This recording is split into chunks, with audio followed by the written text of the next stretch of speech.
l'invasion russe est désormais au cœur de son travail. Après avoir documenté les premiers jours du conflit avec son film Pourquoi l'Ukraine?, Bernard-Henri Lévy poursuit l'aventure en dévoilant, le 22 février 2023, la suite sous forme d'un documentaire intitulé Slava Ukraini, qui signifie gloire à l'Ukraine. À quelques jours de la sortie officielle de ce projet, l'auteur et cinéaste a donc organisé une projection en avant-première au cinéma Balzac de Paris, le 6 février. L'occasion de recevoir le soutien de ses proches, dont son épouse Arielle Dombal et sa fille Justine. Mais pas seulement. Ils sont très nombreux, en réalité, à avoir fait le déplacement jusque dans le 8e arrondissement de Paris. Si le sujet de Slava Ukraini est loin d'être léger, beaucoup se sont rendus sur place accompagnés.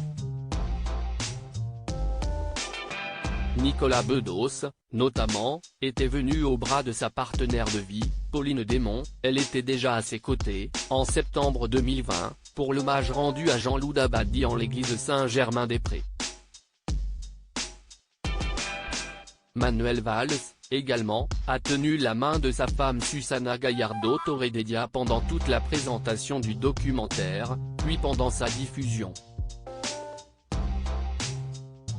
Soutien total à l'Ukraine. Beaucoup de personnalités sont venues applaudir Bernard-Henri Lévy au cinéma Balzac, notamment Anne Hidalgo, François Hollande, Roselyne Bachelot, Patrick Bruel, Claire Chazal, Jean-Charles de Castelbajac, Golshifteh Farahani, Caroline Fourest, Laurent Geoffrin et sa femme Sylvie, Marc Lambron, Ali Madavi et sa mère, Daniel Thompson, Jean-Claude Meyer et sa femme Nathalie Bloch-Lenné, Jean-Marc Dumontet, Bertrand Burgala, le professeur Étienne Beaulieu et sa femme Simone, Jean-Michel Blanquer, Philippe Douste-Blazy et sa femme Marie-Yvonne, Pierre-François Veil, Olivier Orban et sa femme Christine, Alexandre Arcadi et sa compagne Sabrina Guigui, Stanislas Mérard, Pascal Bruckner, James Thierry, Jean-Pierre Elkabbach et sa femme Nicole Avril, Adèle Abdesmed, Albina Dubois-Rouvray, Anne Sinclair, Pia de Brandt, Marc Tessier, Jean-Paul Enthoven et sa compagne Patricia Della Giovan-Paola, Marie Beltrami, Nicole Wisniak et Virginie Thévenet.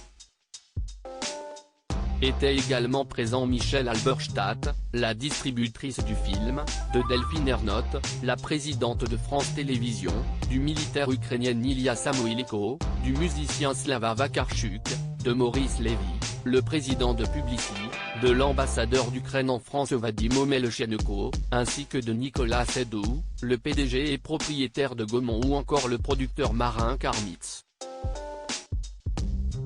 Ne reste plus qu'au public lambda à se faire un avis sur Slava Ukraini, dès le 22 février prochain.